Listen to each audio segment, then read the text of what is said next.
အားလုံးပဲမင်္ဂလာပါဒီနေ့တစ်ခါပြန်လည်ပြီးတော့မှဘုသူဘုရားရဲ့စီစဉ်မှာပါဝင်ပေးရပြီးတော့မကဘဲနှုတ်ပတ်တော်အပြင်ခွန်အားပေးပေးရတဲ့အတွက်ကြောင့်ဘုရားရှင်ရဲ့ကျေးဇူးတော်ကိုရှင်းမလို့အတင်းတော်ရဲ့အတင်းဦးဆရာတော်ရှင်းတော်လေးကအတင်းတော်ကိုလည်းတို့ရဲ့ကျေးဇူးတင်ရှိကြောင်းပြောတော့ပေါ်ပြနေပါတယ်ကျွန်တော်ဆက်ကဆုတောင်းကြပါခရစ်တော်ဘုရားဝိပုဘုရားရဲ့အမှု၌ဝိညာဉ်တော်အားဖြင့်ပို့ဆောင်ကောင်းကြီးပေးတဲ့အတွက်ကြောင့်ကျေးဇူးတင်ပါ၏ဒီကုသိုလ်ကံပြန်လေဒီကိပြိုင်နဲ့တဲ့ဝိလာတော်ဘုရားတော်ကျမ်းစာတော်များကိုအတူတူကအကုန်အားရုံကိုရအချိန်ပြေဆုံးပေးတဲ့အတွက်ကြောင့်ကျေးဇူးတင်ပါ၏အလိုတော်နဲ့အညီနားနဲ့ကိုရဝိညာဉ်တော်ဘုရားအတူပါရှိတဲ့ပို့ဆောင်ကောင်းကြီးပေးတော်မူတယ်ဒီခရစ်တော်ပြန်လာတာတော့ဒါမျိုးပြုတဲ့အတူတူကဆုတောင်းအနန္တပါဘုရားအာမင် Grace and pleasure လောက်ကိုဘုရားကကိုယ်ပဲပါဘုရားကကိုယ်ပဲပါဆိုတဲ့ခေါင်းစဉ်အောက်မှာဒီနေ့ကျွန်တော်တို့အတူတူကခွန်အားယူပါဖို့ဖြစ်ပါတယ်ဒီထည့်ထားတဲ့ကျမ်းချက်နှစ်ချက်ကိုပြန်ပြီးတော့မှဖတ်ချင်ပါတယ်ခမရအကျမ်းအိုင်း20နဲ့3ကနေငါမှတပါအခြားသောဘုရားကိုမကိုးပဲနေအထက်မိုးကောင်းနေ၌၎င်းအောက်ရဲ့မြေကြီးပေါ်၌၎င်းမြေကြီးအောက်မြေထဲ၌၎င်းရှိသောအရာနှင့်ပုံသဏ္ဍာန်တူအောင်ရုပ်တုစင်တုကိုမလုံးနေဘူးမချဘုံမပြုရှင်အောင်ပြုတဲ့ခန်းလေးလေးအငယ်23ကိုယ်ပဲတော်သူမများသည်ခမဲတော်ကိုနိုင်ဝိနေတယ်ကောသစ္စာတရားနဲ့ကောကိုယ်ဝေရမည်အချိန်ကာလသည်လာ၍ယခုပင်ရောက်တဲ့ရှိသည်အကြောင်းမူကားထိုသို့ကိုယ်ဝေတော်သူတို့ကိုခမဲတော်အလိုရှိတော်မူသည်ကျွန်တော်နိုင်ငံမှာပြီးခဲ့တဲ့2015လွေမာရွေးကောက်ပွဲကနေစပြီးတော့မှရွေးကောက်ပွဲမှာကြောင်းလဲချိန်တန်ကြီးဆိုတဲ့ဆောင်ပုဒ်ကြွေးကြော်တယ်နဲ့ပါဝင်ရှင်ပြိုင်တဲ့ NLD ပါတီကနိုင်ရပြီးတဲ့နောက်ဒီနေ့နိုင်ငံကြီးကြောင်းလဲဖို့ရန်လှုပ်ဆောင်ရရှိနေတာအဲ့ဒီကြောင်းလဲလာတဲ့ကြောင်းလဲနေတဲ့အခြေအနေကြောင်းလဲမှုတွေထဲမှာတတိထားမိတာရှိပါတယ်အဲ့ဒါကမှလည်းဆိုလို့ရှိရင်ဘာသာတရားနဲ့ပတ်သက်ပြီးတော့မှကိုယ်ပဲလို့ရှိနေပတ်သက်ပြီးတော့မှကြောင်းလဲတဲ့ကြောင်းလဲတဲ့ကြောင်းလဲနေတဲ့အချိန်ကြီးတည်းဖြစ်ပါတယ်ခရိယန်တွေရဲ့ဘုရားကျောင်းလေးထဲမှာတရားစေတီစေတဲ့ကိစ္စဖြစ်ပါတယ်2015ခုနှစ်စက်တင်ဘာလမှာခါမြို့နယ်မီဇိုင်းရွာဆိုတဲ့လေစီထာလေချင်းအတင်းတော်ဘုရားကျောင်းလေးထဲမှာဘုရားဘာသာစေတီကဆူကိုတည်ပါတယ်ပြီးတဲ့နောက်မကြာသေးခင်က2016ဧပြီလ23ရက်လိုင်းဝဲနေကွန်တော်ရွာရှင်မာကုခရစ်ဝင်ဘုရားကျောင်းဝင်းအင်္ဂလိကန်ရဲ့ဘုရားကျောင်းဝင်းထဲမှာလည်းထပ်ပြီးတော့မှစေတီကဆူကိုထပ်တယ်ပါရန်ကြီးမှုဘုန်းကြီးရဲ့အစီအစဉ်နဲ့လှုပ်ဆောင်ကြတာဖြစ်တယ်လို့သိရပါတယ်တခြားသောရွေချက်အကြောင်းအရာတွေအများကြီးရှိကောင်းရှိမှာဖြစ်ပါတယ်ခရိယန်ဘုရားကျောင်းဝင်းထဲမှာမကဘဲနဲ့ဗလီသွားတဲ့လမ်းကြားထဲမှာလည်းစေတီ30ကိုအခုတည်ထားတယ်လို့ထပ်ပြီးတော့မှသိရပါတယ်အဲ့ဒီဖြစ်ရပုံမှာအမျိုးမျိုးဝန်ခံပြီးတော့မှပြောဆိုကြပါတယ်ကျွန်တော်ကိုယ်တိုင်လည်းအဲ့ဒီမှာစိတ်ထဲမှာခံစားရန်စနေတာတော့သိကြတယ်တခုခုဖြစ်ဖို့ရန်အတွက်ဥတီချက်ထားပြီးလှုပ်ဆောင်နေတော့အားလုံးသိတာပဲတို့တော့လည်းအဲ့ဒီစီဒီလာတဲ့ခြင်းကိုခံရတဲ့အသင်းတော်တွေဘက်ကနေခရိယန်ယုံကြည်သူတွေဘက်ကနေကြံစည်လာတဲ့အခါစိတ်သက်သာရာရလို့ရညာကျွန်တော်စိတ်ထဲမှာလည်းခံစားခရမှာမဟုတ်ဥပ္ပုံကြီး လာပြီးတော့မှပုံထားတယ်လို့ခိုင်လိုက်ဘာမှပြတ်တယ်ဖြစ်တော့ကျွန်တော်အဲ့လိုစိတ်ထဲမှာဖြစ်ရပါတယ် Facebook မှာလည်း comment တွေအများကြီးပြီးတဲ့ထဲမှာဘုရားဘာသာကိုရောက်တာပြောအဲ့ဒီ CD ဆိုတာအဲ့လိုတည်ထားတဲ့ CD ကိုဘုရားကိုအဲ့လိုပြောဒီနေ့ကျွန်တော်တို့မြန်မာပြည်အချိန်ကာလဒါကြည့်ပြီးတော့ကျွန်တော်တို့နိုင်ငံမှာကြောင်းလဲလာတဲ့အခြေအနေတွေထဲမှာမပြောင်းလဲတဲ့အနေအထားတွေလည်းတွဲပြီးတော့မှရှိလာဒီနေ့ကျွန်တော်တို့ယုံကြည်သူခရစ်ယာန်တွေအတွက်ဘုရားကိုးကွယ်ခြင်းနဲ့ပတ်သက်ပြီးတော့မှအားလုံးသိရှိနားလည်ယုံကြည်ပြီးသားဖြစ်ကြပါတယ်။နာမတပါအခြားသောဘုရားကိုမဟုတ်ပဲရုပ်တုစင်တုကိုကိုမလုံးနေဘူးမချဘူးမပြုနေဆိုတဲ့စကားကျွန်တော်တို့အတွက်ပညာတော်10ပါးနဲ့ကပထမဆုံးသောပညာချက်ဖြစ်ပါတယ် You shall have no other gods before me လို့အင်္ဂလိပ်ပြောဘာမှတော့ငါကလည်းလို့တခြားဘုရားတွေကိုမကိုးကွယ်နဲ့လို့နားလည်ရတယ်လေအင်္ဂလိပ်လိုသုံးထားတဲ့အသုံးလုံးကိုကြည့်ရတာမင်းတို့စီမှာငါကလည်းလို့ဘုရားဆိုမရှိဘူးဆိုပြီးတော့အင်္ဂလိပ်လိုရေးထားတဲ့အသုံးလုံးရဲ့အဓိပ္ပာယ်ကြည့်တဲ့အခါအဲ့လိုနားလည်ငါကလည်းလို့မင်းတို့စီမှာဘုရားဆိုမရှိဘူးကောင်းပြီအောင်ရေးကြည့်အောင်ဘယ်နေရာမှာပဲဖြစ်ဖြစ်ဘုရားဆိုတာမရှိဘူးလို့ပေါ်ပြထားတာဖြစ်တယ်လို့ကျွန်တော်တို့နားလည်ရအခြားသောဘုရားတွေကိုတွားပြီးတော့မကိုးကွယ်ရငါ့ကိုကိုးတနည်းအားဖြင့်အဲ့ဒီပေါ်ပြချက်ကိုကြည့်တဲ့အခါမှာဘုရားသခင်ဆိုတဲ့သာဝရဘုရားရှိတယ်တခြားသောဘုရားတွေလည်းပဲရှိနိုင်ကောင်းတယ်လို့အမှန်ယူစရာအကြောင်းရှိပါတယ်ဒီနေ့ကျွန်တော်တို့ကိုးကွယ်တဲ့ဘုရားကအဲ့ဒါလိုပညာချက်ကိုတွင်တင်ထားတဲ့နေရာမှာကျွန်တော်ရဲ့ဘုရားတုံးလို့တက်တဲ့ဘုရားဖြစ်တယ်လို့တချို့ကပြောတယ်တခြားသောဘုရားတွေကိုဤဒီလောက်မျိုးတွေကိုးကွယ်ကြပြီဆိုလို့ရှိရင်ဘောရကနေနိုင်မထိုင်နိုင်အောင်ကိုကျင်းပြီးတော့မှဘုရားရှင်ကသူ့လူတွေရဲ့လူမျိုးတွေလောက်ရမကြည့်မနှက်အဲ့ဒီပုံမှာတုံးလို့ဆိုပြီးတော့မှတချို့လည်းပဲပြောကြတယ်တိုးတော်လည်းပဲဒီနေရာမှာပညာတော်10ပါးရဲ့ပထမတစ်ချက်အနေနဲ့နာမတစ်ပါးခြားသောဘုရားကိုကိုးကွယ်ဆိုတဲ့ပညာချက်ကိုပြန်ကြည့်တဲ့အခါမှာအဲ့လိုပညာရတဲ့အကြောင်းလေးတွေအများကြီးပဲရှိပါတယ်ဘုရားသခင်ကဘာဖြစ်လို့ကျွန်တော်တို့ကိုသူ့ပဲကိုးကွယ်ဖို့အမှန်ရှိတယ်အခြားသောဘုရားကိုမကိုးကွယ်ဘဲနဲ့သူ့ကိုကိုးကွယ်ဖို့ရဘာဖြစ်လို့အလိုရှိရတယ်ဆိုတဲ့အကြောင်းကိုလေ့လာကြည့်တဲ့အခါတရားဟောရာခန်းကြီးလေးအငယ်39သာဝရဘုရားသည်အထက်ကောင်းကင်ပေါ်အောက်ရမြေကြီးပေါ်ဘုရားသခင်ဖြစ်တော်မူကြောင်းကို၎င်းအခြားသောဘုရားမရှိကြောင်းကို၎င်းယနေ့သိမှတ်၍နှလုံးသွင်းကြတော့တိတိကျကျမျိုးတွေကိုတုံ့တင်ထားတဲ့တုံ့တင်ချက်ဖြစ်ပါတယ်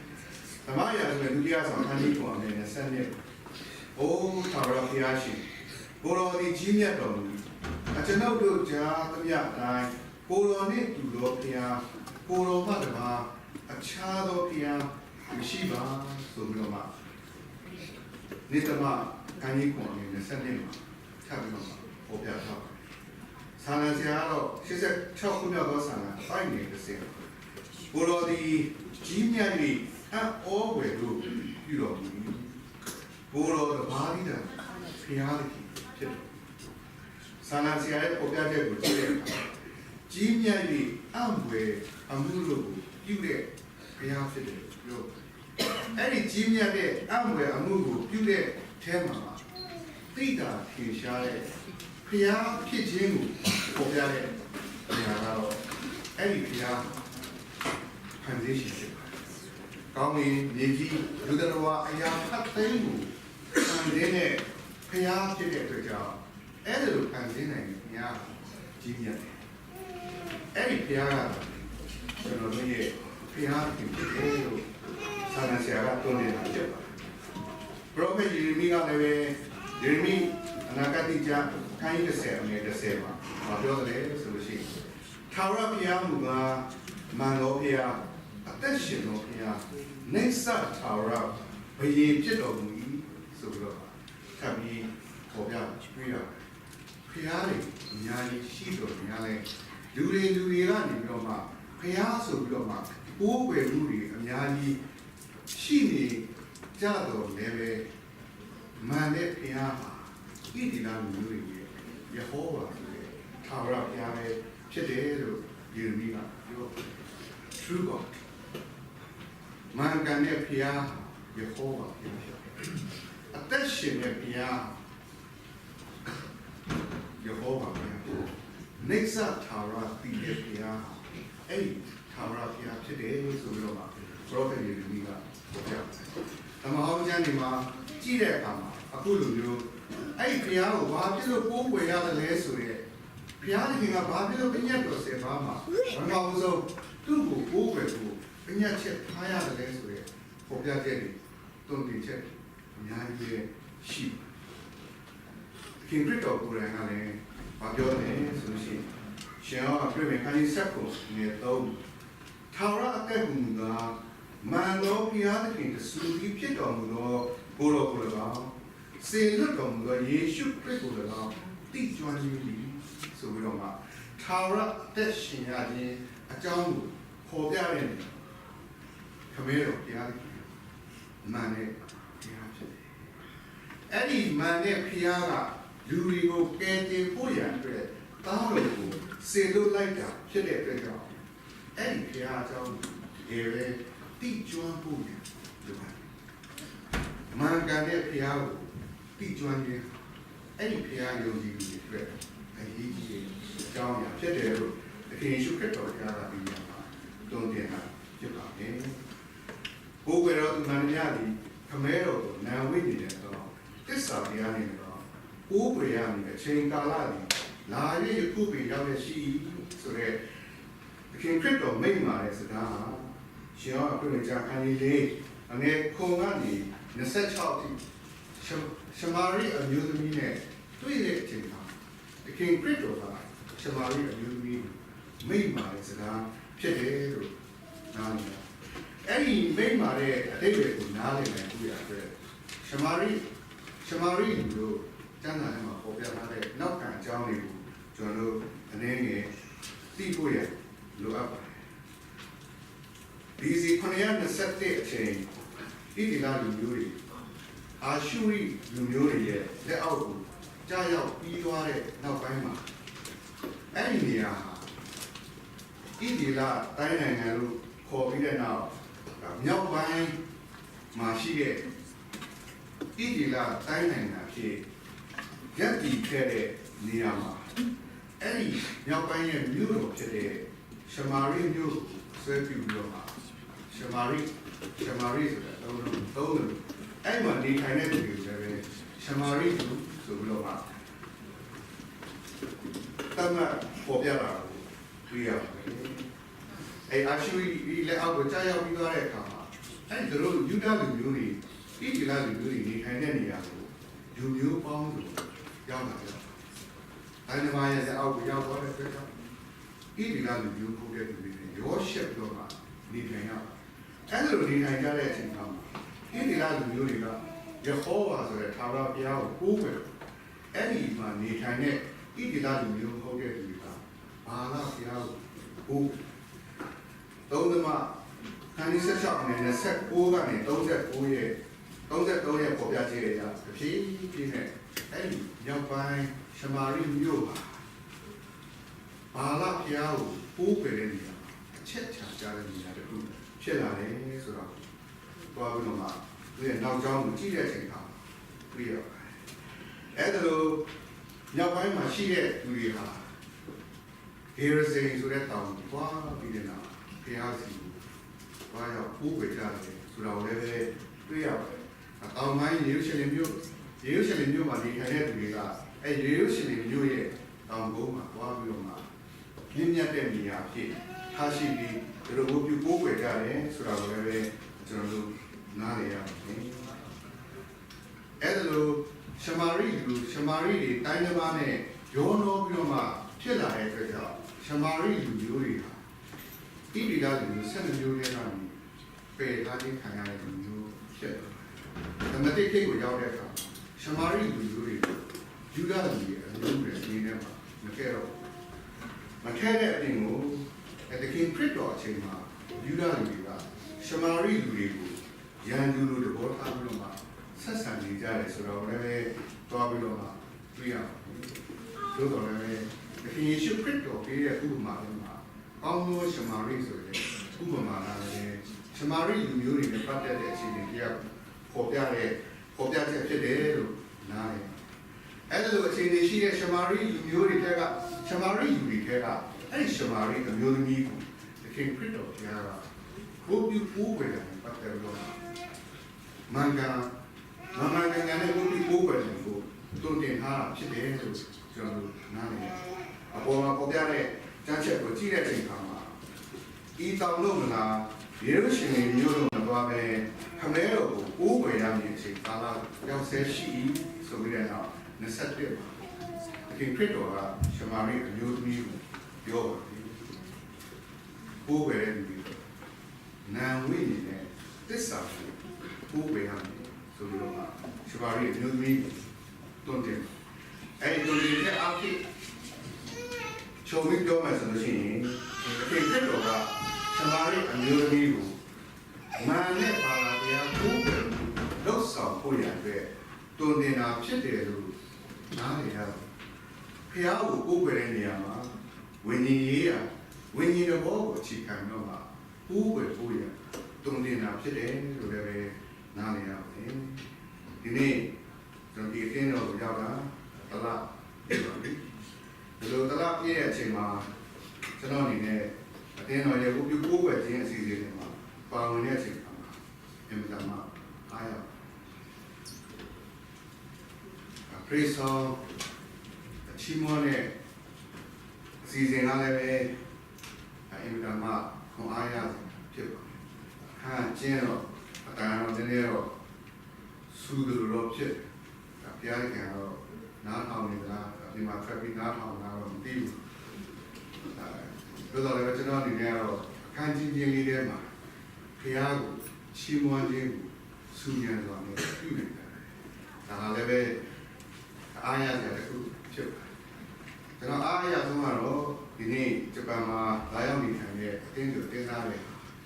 6ရက်ပတ်လုံးနေရောညရောအလုပ်ကြိုးစားပြီးတော့မှလုပ်ကြတယ်ဖြစ်ပါတယ်။ဒါတော့ဒီနေ့ကနေတရက်ပဲရှိတဲ့အချိန်မှာအနားယူတဲ့အချိန်ထားပြပြီးတော့ဘုရားစီတိုးပြီးချိတ်ကြတယ်။ဒီကိုယ်ပဲနေကြတဲ့အတင်းသူတင်းသားတွေကိုပြရတာကျွန်တော်ကကံမှာဘုရားအားရဖြစ်ပါမယ်။သို့တော်လည်းဒီနေ့ကျွန်တော်တို့ရဲ့ကိုယ်ပြုကိုယ်ပဲခြင်းကိုပြန်လည်ပြီးတော့မှစမ်းစစ်ဖို့လိုအပ်ပါတယ်။ဒီယေရှုခရစ်တော်ကရှမာရိအမျိုးသမီးမင်္ဂလာနဲ့ကိုယ်ပြုကိုယ်ပဲကိုတုံ့တင်တယ်လို့ဒီနေ့ကျွန်တော်တို့ကလည်းပဲတုံ့တင်လက်ရှိနေမယ်လို့နားလည်ဖို့ရှိပါတယ်။ငါမှတပါအခြားသောတရားကိုမကိုးကွယ်နိုင်ဘူး။အမျက်ချက်ကိုထားပြီးတော့မှသူ့ကိုကိုးကွယ်ခိုင်းတဲ့ဘုရားသခင်ကလည်းပဲဒီနေ့ကျွန်တော်တို့ကိုးကွယ်တဲ့မင်္ဂလာနဲ့ကိုးကွယ်ဖို့ရအလိုရှိမယ်ဆိုတော့ကျွန်တော်အားလုံးသိနိုင်တယ်။ဒီနေ့အတင်းတော်ရဲ့ကိုးကွယ်ခြင်းကိုပြန်ကြည့်တဲ့အခါမှာခေတ်နဲ့အလျောက်အများကြီးပဲကြောင်းလဲပြီးတော့မှဖြစ်ပေါ်လာပါတယ်။ကျွန်တော်ငယ်ငယ်တုန်းကဘုရားရှိခိုးသွားတဲ့ဖြင်းချင်းနေတဲ့တိတ်ဆိတ်ကျွန်တော်ပြုဆိုပြီးတော့မှဘုရားကြောင့်သွားခြင်းဟာစိတ်နေတဲ့သဘောကိုပေါ်ပြပြီးတော့မှစိတ်နှလုံးထဲမှာဘုရားကိုရည်စူးပြီးတော့မှဘုရားကိုအာရုံပြုပြီးတော့မှဘုရားကိုပဲဖြစ်ခြင်းဟာရှိခဲ့ပါတယ်။တော်တော်လည်းဒီနေ့ဒီချိန်ခါမှာတော့အသိတော်တိုင်းမှာတိတ်ဆိတ်နေတဲ့ရမယ်နေပါ they say need that army out. Diwali, the Chimondini, the Chua, Sudari, army out. Then we try to the LC Sudari, that is among them, who you go with sheep. A Kenya, down in a day. At the end of the year, who you go with movie 10. Reality, the young lady was allowed to send out the sheets. Go with it, go with movie, young lady. Generally, a reality, can be a reality now. Shelam now will send out the sheep. Do the Namada Batalo Piao, go with it, when you check higher, and how just a piano. Delivery, go with it. Samuel Malay. And then I open it while only Piana of young, initial Louis young. Jolly young lady and she kick a lot Emma. Jolly would be over him. Then they go out. Sunset food to up. False worship to Roma. My unit would be over James to be. Don't tell me a cherry. Shiva. Piao would be over.ဖြစ်ပြီလေမာရွေးနဲ့ဘုံပြဘိုးပဲဒီလိုဟောရှိတယ်တစ်ချက်ကရွေးချယ်ဘုံပြဘိုးပဲ selected worship ပြောရွေးချယ်ပြီးတော့ဘုံပြဘိုးပဲဖခင်အကြောင်းကိုဓမ္မကျမ်းစာကိုကြည့်ပြီးတော့လေ့လာတဲ့အခါဓမ္မကျမ်းစာကိုဖတ်ရှုတဲ့တရားဟောဆရာကြီးရဲ့ဟောပြောတဲ့တရားတွေကိုနာယူတဲ့ပိုလိုချင်တာကိုရှင်းတတ်နေပါတယ်။ဘုရားခင်ဆိုလိုတာမစင်စားဘဲနဲ့ကိုလိုချင်တဲ့အနေအထားတစ်ခုယူပြီးတော့လုပ်ဆောင်ဖြစ်ပါတယ်။ဓမ္မကျမ်းစာကိုဖိုက်နေတော့ကျွန်တော်ယုံကြည်သူတွေဟာအများကြီးဖြစ်လေဖြစ်တာရှိပါတယ်။ဓမ္မတိကျမ်းကိုပို့ပြီးတော့ဟာလို့ပေါ့ပို့ပြီးတော့စိတ်ဝင်စားတယ်။ဓမ္မဟောင်းကျမ်းလို့ရှိတယ်။ဓမ္မဟောင်းကျမ်းပြဿနာမရှိသေးဘူး။နောအေးကြီးငါမှုတဲ့အချိန်ပြဿနာရှိတယ်။နောက်ပိုင်းဓမ္မဟောင်းကျမ်းရဲ့စာဆောင်လေးဖတ်နိုင်ဖို့တော်တော်လေးအချိန်ရပါတယ်။ကိုယ့်ရဲ့ meditation ကိုတော်တော်လေးပြုပြီးတော့မှဓမ္မဟောင်းကျမ်းကိုဆက်ပြီးဖတ်လို့ရှိတယ်။အခုရှမာရိအမျိုးသမီးတွေလိုရှမာရိလူတွေကဓမ္မဟောင်းကျမ်းတွေကပထမ9ကျမ်းကိုတို့ကျမ်းစာလက်ခံပြီးတဲ့နောက်တို့ယုံကြည်ကိုးကွယ်ကြတယ်ဆိုတော့တွေ့ရပါတယ်။ရွေးချယ်ကိုပြုခြင်းဟာပဲမားတယ်လို့မဆိုနိုင်ဘူးနဲ့မှန်တဲ့ကိုပြုခြင်းဖြစ်မဖြစ်ဆိုတာတော့ပြန်ပြီးတော့မှချင့်ချိန်ဖို့ရအကြောင်းရှိပါတယ်။အခုဒီအချက်ကတော့အလေးမထားပဲနမောနမေဘုပြုဖို့ ignorant worship လို့အလေးမထားပဲနဲ့နမောနမေဘုပြုဖို့ဘုရားကြောင့်မလားဖြစ်ပြီလေဘုပြုဖို့ပဲနေတာဖြစ်ပြီလေကိုယ့်ရဲ့စိတ်ဟာဒီထဲမှာရှိမလာနိုင်တဲ့သူတွေမလာတဲ့သူတွေနဲ့ဆိုင်တော့ဘုရားကြောင့်ထဲမှာဗိမာန်ထဲမှာရှိနေတာကကောင်းတယ်လို့ထင်ရတော့လည်းပဲဒီနေ့ကျွန်တော်တို့ဘုရားကျောင်းထဲမှာရှိနေတဲ့ထိုင်နေတဲ့ဘုပြုကိုးဝယ်နေတဲ့အချိန်ကိုယ့်ရဲ့လှုပ်ဆောင်မှုပြန်ပြီးတော့စဉ်းစားဆင်ခြင်ဖို့ရအကြောင်းရှိပညာရှင်သူကပြောတယ်ဆိုလို့ရှိရင်ဘာတရားဆိုတာဘာလို့ယုံကြည်တယ်လဲဘာကြောင့်ယုံကြည်တယ်လဲဆိုမပြောနိုင်ဘူးဘာတရားဆိုတာဘာလို့ယုံကြည်တယ်လဲဘာကြောင့်ယုံကြည်တယ်လဲဆိုတာမပြောနိုင်အဲ့ဒီဘာတရားကကို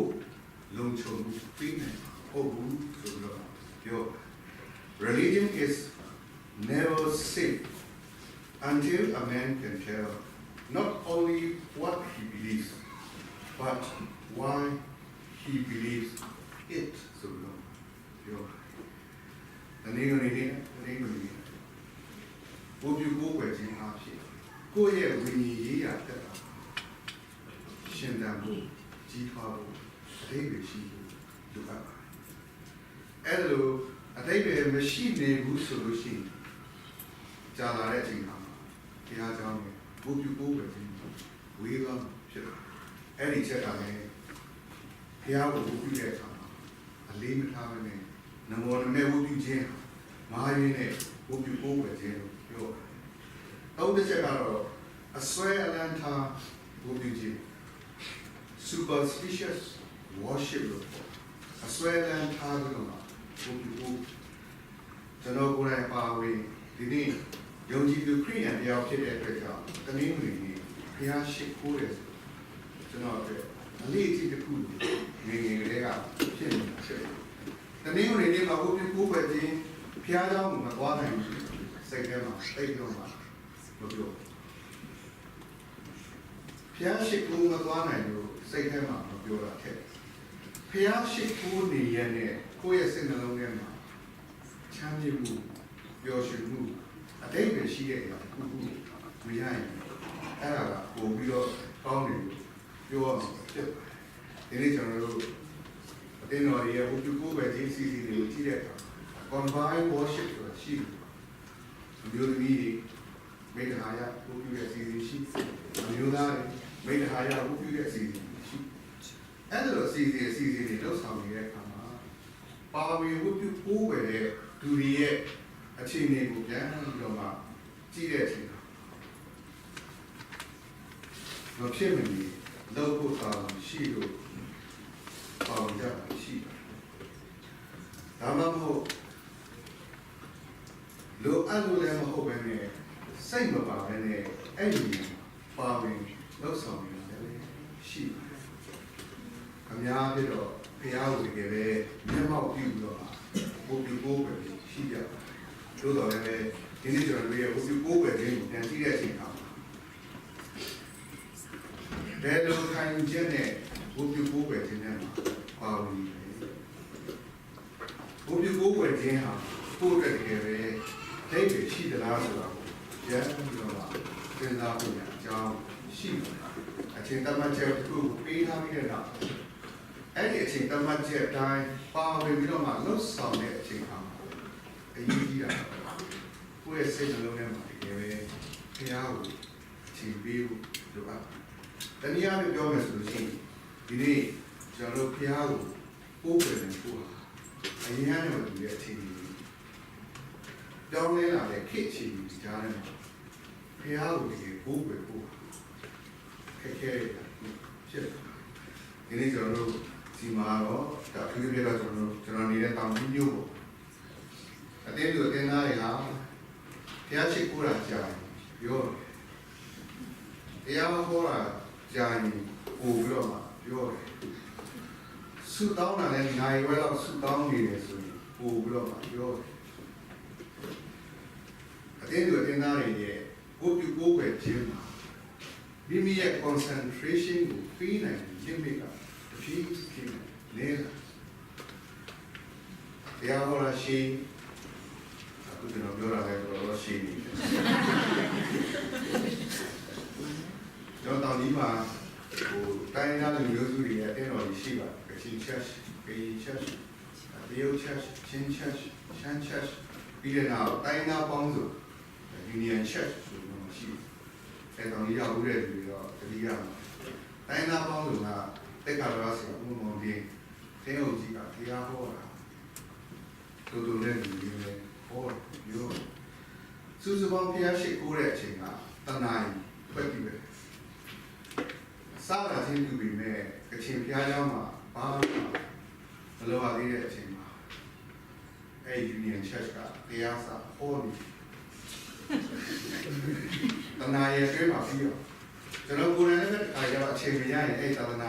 ရဲ့ပြည့်တဲ့အတင်းတော့သွားunion church မှာသွားပြီးတော့ဗျာဘာလို့အချိန်မျိုးချင်းဒါဘာကိုပြနေလဲဆိုလို့ရှိရင်ကျွန်တော်တို့ရဲ့ခေတ်ကာလအချိန်ချင်းတာဘုရားကိုအချိန်ပေးဖို့ရတယ်အပြည့်ပြည့်နဲ့ပို့ပြီးတော့ခက်တာပို့ပြီးတော့မှခက်တာဘုရားเจ้าကိုရောက်နေတာကကိုယ့်ရဲ့စိတ်နှလုံးထဲမှာဘုရားနဲ့ထိတွေ့ဖို့ခက်ခဲတဲ့အချိန်ကြီးအများကြီးရှိတာအဲ့ဒါမှလည်းဒီလိုအချိန်မျိုးတွေကြားထဲမှာခုနကပြောတဲ့ရွေးချယ်ဖို့ပြုတဲ့ဘောတွေ အလေးနဲ့မထားဘဲနဲ့ငမောနမဲ့ဝုတ်ပြုတဲ့ဘောတွေအစွဲလန်းမထားဘဲနဲ့ဝုတ်ပြုတဲ့အခြေအနေ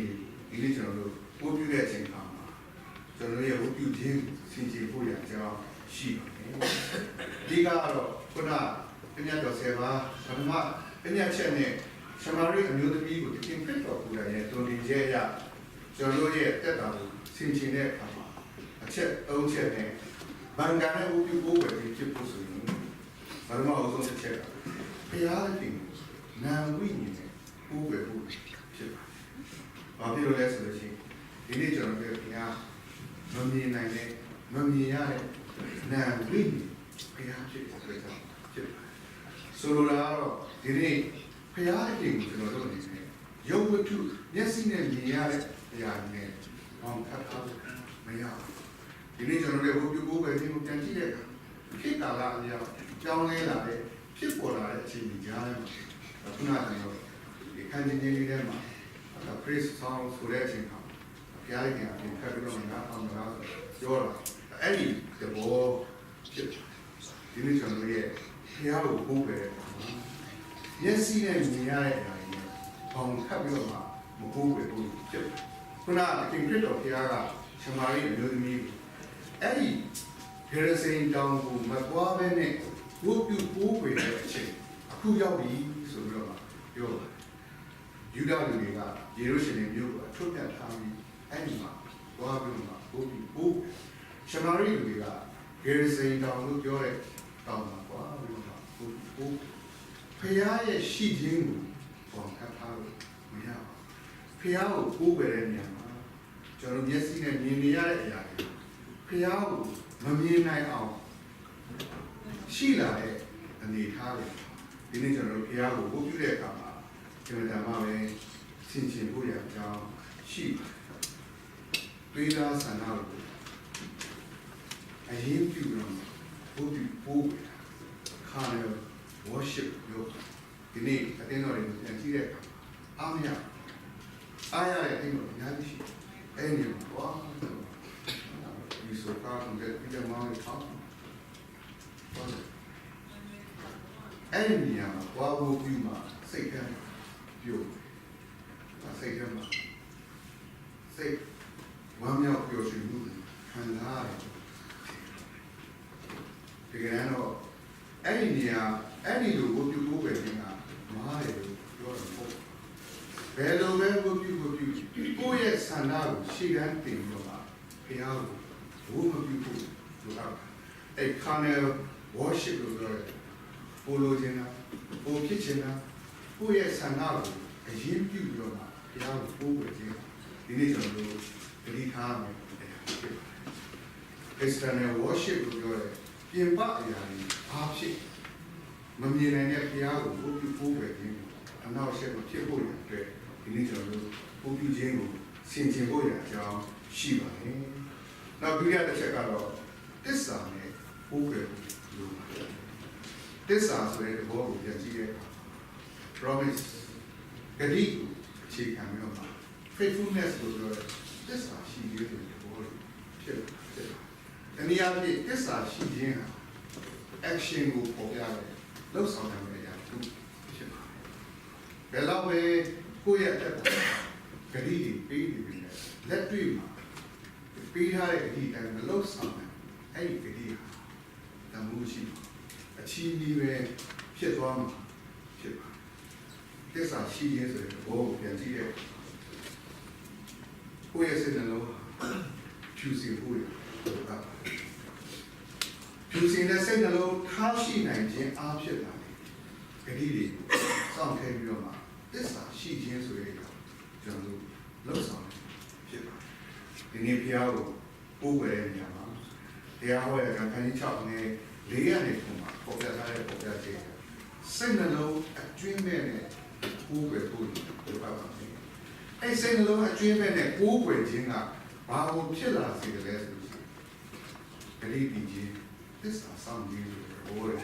ဖြစ်လာဖြစ်မာဗင်ဤဖြစ်ဆိုတဲ့ပုဂ္ဂိုလ်ကဘာပြောလဲဆိုလို့ရှိရင်ဝတ်ပြုခြင်းဒီဖျားတဲ့ရှိခြင်းကိုတတိပြုမိပြီးလူဤတုံ့ပြန်ဖြစ်တယ်လို့ worship is human response to the perceived presence of divine ဆိုပြီးတော့ဒီနေ့ကျွန်တော်တို့ဝတ်ပြုကိုးကွယ်ခြင်း action အားဖြင့်ပြန်လည်ပြီးတော့မှလှုပ်ဆောင်ဖို့ရအချိန်ယူပြီးလှုပ်ဆောင်နေကြဖြစ်ပါတယ်။ဒါကြောင့်မို့တတိယတစ်ချက်အနေနဲ့တော့တရားဟောရတဲ့ခန်းကြီးများအပြင်30နှစ်ကနေ33မှာပေါ်ပြတဲ့သုံးသင်ချက်အရဘုရားကိုယ်ပဲခြင်းအားဖြင့်ဖျားကြီးရဲ့နှုတ်ကပတ်တော်ခံယူတဲ့အတိုင်းကိုယ့်ရဲ့အသက်တာမှာလိုက်လျှောက်တက်ရှိဖို့လိုအပ်ပါတယ်။တကယ်တော့ဖျားကိုပေးတဲ့အချိန်ကိုပြန်ကြည့်တဲ့အခါခொနရဲ့တပတ်ရှိတဲ့အဲမှာဒီတပတ်ကိုပဲအချိန်ပေးနေတာဖြစ်ပါတယ်။ဖျားเจ้าမှာရှိတယ်ခொနရဲ့တပတ်ရှိတဲ့အဲမှာဒီတရက်မရှိအဲ့ဒီတရက်ထဲမှာပြန်ပြောမယ်ဆိုလို့ရှိရင်အချိန်ပိုင်းကန့်တတ်နဲ့ကျွန်တော်တို့အချိန်ဖြစ်တယ်ကျွန်တော်ဖျားเจ้าရဲ့ဒီမှာပေးရတဲ့အချိန်ပို့ပြီးတော့ရအဲ့ဒီအချိန်ရဲ့ပေးလိုက်တဲ့အချိန်မှာဘုရားကိုယ်ွယ်ခြင်းဟာကျန်တဲ့6ရက်ကိုယ့်ရဲ့အသက်ရှင်ခြင်းနဲ့မှာတကယ်ပဲပေါ်ပြလှုပ်ဆောင်နေဖို့ဟာအမှန်တမ်းအရေးကြီးတယ်လို့ကျွန်တော်အနေနဲ့ပေါ်ပြလို့ကောင်းတယ်မှာဖျားလို့ကကိုယ်ွယ်အင်္ဂလိပ်လိုလည်းတွဲပြီးတော့မှပေါ်ပြထားအင်္ဂလိပ်လိုကတော့ monolatry လို့ပြော monolatry လို့ပြောအဲ့ဒီစကားလုံးရဲ့အဓိပ္ပာယ်ကဘာလဲဆိုလို့ရှိရင်အခြားသောဘုရားရှိသည့်တိုင်အောင်တဆူဒီသောဘုရားကိုပို့ဝဲခြင်းလို့အဓိပ္ပာယ်ရှိတယ်။တခြားဘုရားတွေရှိနေသည့်တိုင်အောင်အဲ့ဒီတဆူဒီသောဘုရားကိုပို့ဝဲဖြစ်တယ်ဆိုတဲ့အဓိပ္ပာယ်ရှိပါတယ်။အင်္ဂလိပ်လိုကတော့ the worship of one God though the existence of other gods may be acknowledged ဘုရားလို့မှတ်ယူရလောက်အောင်ရှိနေတဲ့အရာတွေအများကြီးရှိနေပြီနဲ့အဲ့ဒီဆိုရင်တော့ဘုရားကိုဘုရားတွေအများကြီးရှိနေတယ်မှန်တဲ့ဘုရားကိုမားတဲ့ဘုရားတွေအများကြီးရှိနေတာမှန်ပါတယ်ဆိုတဲ့ဆိုဒီတော့ဘုရားကိုပဲပို့ပဲဖြစ်တယ်လို့နားဒီနေ့ကျွန်တော်ပြန်လေ့လာကြည့်တဲ့ဂျပန်မှာပါရာတရားတွေကိုယ်ပဲမှုတွေလေ့လာကြည့်ရအများအပြည့်ရှင်တို့ဒီစင်က54တက်မှာသိရနိုင်မှုရှိတယ်ကြည့်ရဘုရားစင်ကတော့40တက်မှာ900နိုင်မှုရှိတခြားသောပါရာတခြားသောလူတွေကတော့4တက်မှာ900နိုင်မှုရှိတယ်ကြည့်ရခရိယန်ကတော့ 1.2% ရှိတယ်လို့အဲ့ဒီမှတ်တမ်းတစ်ခုကပေါ်ကြအဲ့ဒါဘုရားဆိုတာတော့ဒီကမှာဒီထိုင်တဲ့ဒီပို့ပြီးတော့မှပြီးကြတယ်။အနည်းအားဖြင့်ပြောမယ်ဆိုရင်ကျွန်တော်ဂျပန်နိုင်ငံမျိုးဟာဘာနဲ့ဒီပေါင်းကြပြီးတော့မှဖြစ်ပြီးတိုးတက်တဲ့နိုင်ငံဖြစ်ပါတယ်။အဲဒီတော့မင်းရပဲဆိုတော့ဘုရားတင်နေပေါ်မှာဆောက်ရတဲ့ဟိုတယ်ရှိရင်ဟောဒီအောင်ဒီမှာဒီရောနေဘယ်လိုလုပ်တယ်လဲဆိုတော့မခံနိုင်ရနိုင်တော့မတိနိုင်တော့လောက်ဆောင်ထားတဲ့မိပိညာအများကြီးရှိတို့တော့လည်းအဲ့လိုတိုးတက်ပါတယ်ဆိုတဲ့နိုင်ငံမှာအရှင်တို့ဒီစင်ရဲ့ကိုယ်ပဲမှုကိုပြန်ကြည့်တော့ဘုရားကိုကိုယ်ပဲတဲ့ဝိညာဉ်တော်တွေကိုဝိညာဉ်လို့ပြောတဲ့အရာတွေကိုယ်ပဲဖြစ်တယ်လို့နားလည်ဒီနေ့ဂျပန်မှာတကယ်တော့ခင်ဗျတိုးတက်တဲ့နိုင်ငံတစ်ခုဖြစ်တော်တယ်အာရာကိုယ်ပဲမှုနဲ့ဆက်ဆက်ပြီးမှကြည့်မယ်ဆိုလို့ရှိရင်အဲ့ဒီဘာသာတရားကိုယ်ပဲမှုထက်ဦးစားပေးရမယ်အများကြီးပဲရှိနေတယ်ဆိုတော့ဘာလို့ပြရနိဗ္ဗာန်တိုးတက်မှုချမ်းသာကြွားစားတဲ့ဒီနေ့ဂျပန်မှာဖျားနေရယူနိုင်တဲ့မျက်စိနဲ့မြင်ရတဲ့အများကြီးပဲရှိနေတဲ့နေရာမျိုးဖြစ်ပါတယ်။တို့ရဲ့အိုးဝယ်ယုံကြည်မှုကိုကြည့်တဲ့အခါမှာဂျပန်နိုင်ငံအင်မတန်မှချီးကျူးစရာကောင်းအင်မတန်မှရည်ချေးအင်မတန်မှအများခြားသောနိုင်ငံတွေနဲ့ဆက်ဆက်ကြည့်တဲ့အခါမှာထူးခြားတဲ့အနေအထားရှိတဲ့နိုင်ငံဖြစ်ပါတယ်။တို့တော်လည်းတို့ရဲ့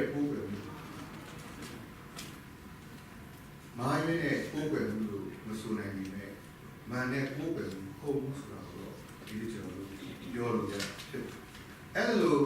နိုင်ငံရဲ့ချမ်းသာတာပြီးတော့မှနေထိုင်တဲ့ရှိရတဲ့အချိန်မှာဒီနေ့အတင်းတို့တင်းလာကျွန်တော်တို့အားလုံးပို့ပြပို့ပဲခြင်းကျွန်တော်တို့ရဲ့ဘာသာတရားပို့ပဲယူကြည့်မှုတွေပြန်ပြီးတော့မှဆန်းစစ်ဖို့လိုအပ်ပါတယ်အင်္ဂလိပ်လိုကတော့ worship လို့ပြောဗမာလိုကတော့ဝတ်ပြုပို့ပြော worship ကိုအတိတ်ပဲပြန်တဲ့အခါဝတ်ပြုပို့ပဲခြင်းတကယ်တော့ဝတ်ပြုတာနဲ့ပို့ပဲအဲ့စကလုံးမျိုးရဲ့အတိတ်ပဲပြန်ကြည့်တဲ့တူတူလိုနဲ့ပို့ပဲခြင်းဘုရားကို